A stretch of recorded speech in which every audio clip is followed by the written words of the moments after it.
예수님을 믿기 이전의 사람들은 그저 흘러가는 대로 삽니다. 돈만 있으면 되고, 건강만 있으면 되고, 결혼만 하면 되고, 또 자식만 낳으면 되고, 또 직장만 든든하면 되고, 가정만 행복하면 되고, 집만 있으면 되고, 자동차만 있으면 되고, 자식이 성공하면 되고, 노후가 안정되면 되고, 이 일생이죠, 그렇죠?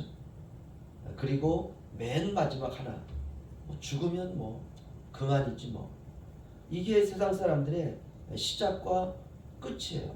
그러니까 그때그때 그냥 모면하면서 살아가는 겁니다. 그것을 인생이라 이렇게 생각하죠. 그것 외에 특별히 생각할 것도 없고 그냥 모든 게 다 잘 되면 되고, 그렇게 100살까지 살다가 죽었다라고 하면 호상이다 이렇게 말합니다. 남겨진 가족들도 또 그렇게 살기를 또 소망해요. 그러면 모든 지구상의 사람들이 다 그렇게 사는가? 그렇지 않다는 것입니다. 이런 식으로 사는 사람들도 있지만 또 그렇지 않은 사람들도 있습니다. 어느 날 갑자기 사업이 망하고 건강이 나빠지고 부도가 나고, 그렇게 부모님이 망한 가정에 자란 아이들은 참 힘겹게 살아가죠.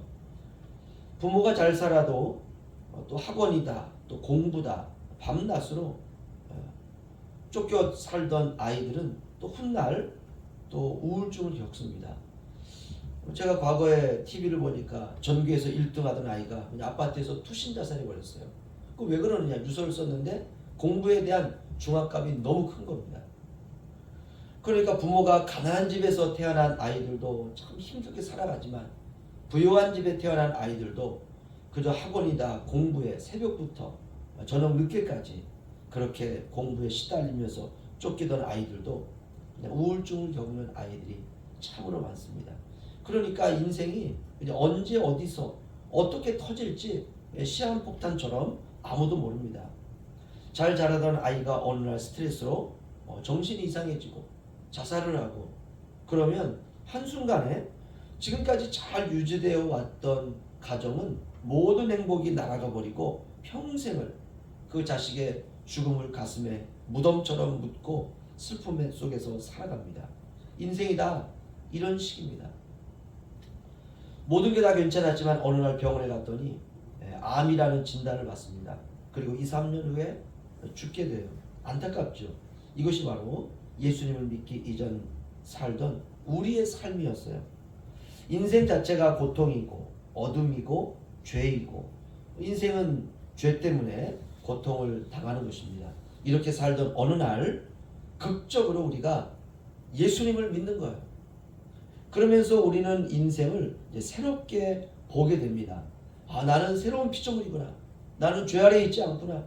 나는 모든 것으로부터 자유하구나. 나는 하나님의 자녀구나.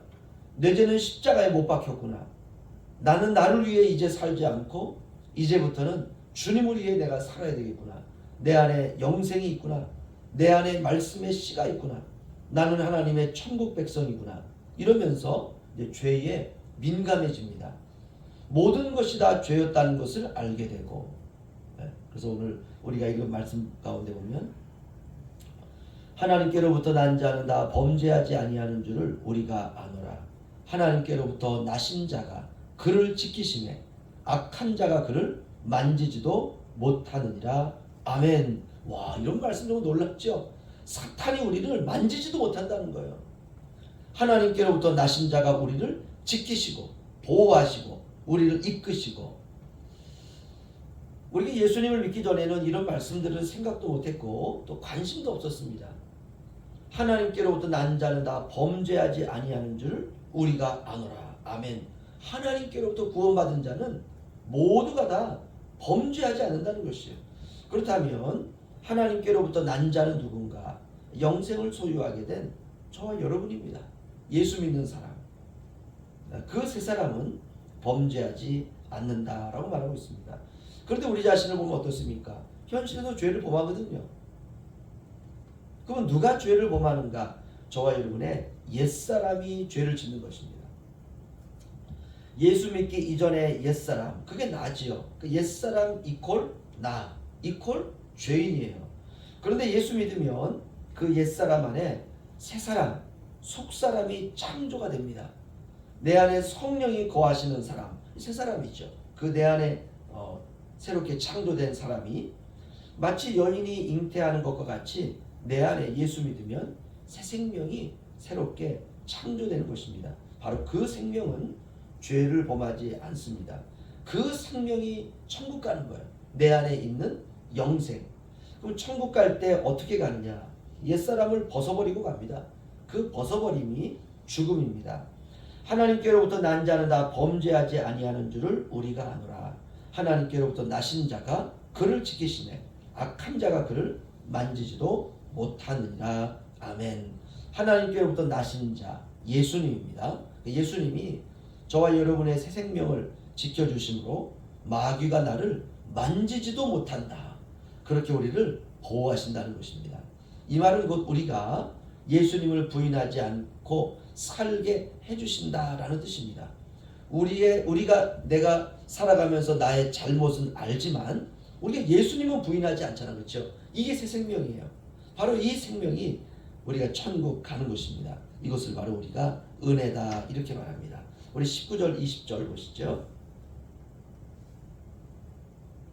우리 함께 읽겠습니다. 시작. 또 아는 것은 우리는 하나님께 속하였고 온 세상은 악한 자 안에 처한 것이며 또 아는 것은 하나님의 아들이 이르러 우리에게 지각을 주사 우리로 참된 자를 알게 하신 것과 또한 우리가 참된 자 곧 그의 아들 예수 그리스도 안에 있는 것이니 그는 참 하나님이시요 영생이시라. 아멘. 오늘 사도 요한은 이렇게 말합니다. 우리의 소속은 하나님이다. 우리는 하나님께 속하였다. 이것이 아주 중요합니다. 대한민국 사람은 대한민국 사람이라는 신분증을 가지고 있습니다. 우리가 주민증 이렇게 말하죠. 저와 여러분에게 천국 시민권이 있다는 것을 우리가 알아야 됩니다. 우리의 소속은 하늘이에요. 우리의 소속은 천국입니다. 우리의 소속은 천당입니다. 어떻게 이런 진리를 우리가 알게 되었을까? 하나님의 아들이 우리에게 지각을 주셔서 알게 했다 이렇게 말씀하고 있습니다. 그러니까 우리가 알고 있는 이 복음의 진리들은 하나님의 아들이 예수님이 우리에게 우리의 생각을 깨워주셔서 하나님께서 알게 해주셨다는 것입니다. 하나님의 아들이 이르러 우리에게 지각을 주사 우리로 참된 자를 알게 하셨나니 이것이 바로 은혜입니다. 우리가 참된 자 곧 그의 아들 예수 그리스도 안에 있는 것이니 그는 참 하나님이시오 영생이시라. 아멘. 여러분 참된 자가 누구라고 합니까? 예수님. 근데 그가 누구라고요? 하나님. 그리고 그분이 영생이시다 이렇게 말씀하고 있습니다. 그분은 참 하나님이시고 영생이십니다. 우리 안에 바로 그 씨가 있어요. 영생이죠. 영원한 생명. 그래서 우리가 주님 만나 뵙는 그날까지 그 생명을 잘 보호해야 됩니다. 그 생명에 상처받으면 안 돼요. 바로 그 생명이 천국 가는 것입니다. 세상에 그 어떤 사람도 저와 여러분 안에 있는 그 영생, 천국 가는 바로 그 생명, 거기에 상처내지 않도록 우리가 잘 보호해야 됩니다. 바로 그 생명으로 찬양하고 그 생명으로 예배하고 그 생명으로 인생을 사는 것입니다. 그러면 우리 겉사람이 따라가요. 그 생명으로 예배하고 찬양하고 그 생명으로 인생을 살면 우리 부모님들이 우리에게 주었던 이 옛사람, 이 육신이 바로 그 생명을 따라가는 것입니다. 그 우리 안에 생명이 사랑을 생각하면 우리 옛사람은 사랑해야 되는구나 따라가는 것이에요. 이게 바로 정상적인 그리스도인의 삶입니다. 우리가 한몫의 인생을 저도 살고 여러분도 살게 됩니다. 이제부터는 영생으로 살아가야 돼요. 영생으로 부모님이 물려주신 우리 생명 안에 창조된 바로 그 영생, 바로 그 영생으로 살아가는 연습을 오늘도 꾸준히 해나가시기를 주의 이름으로 축원합니다. 기도하겠습니다.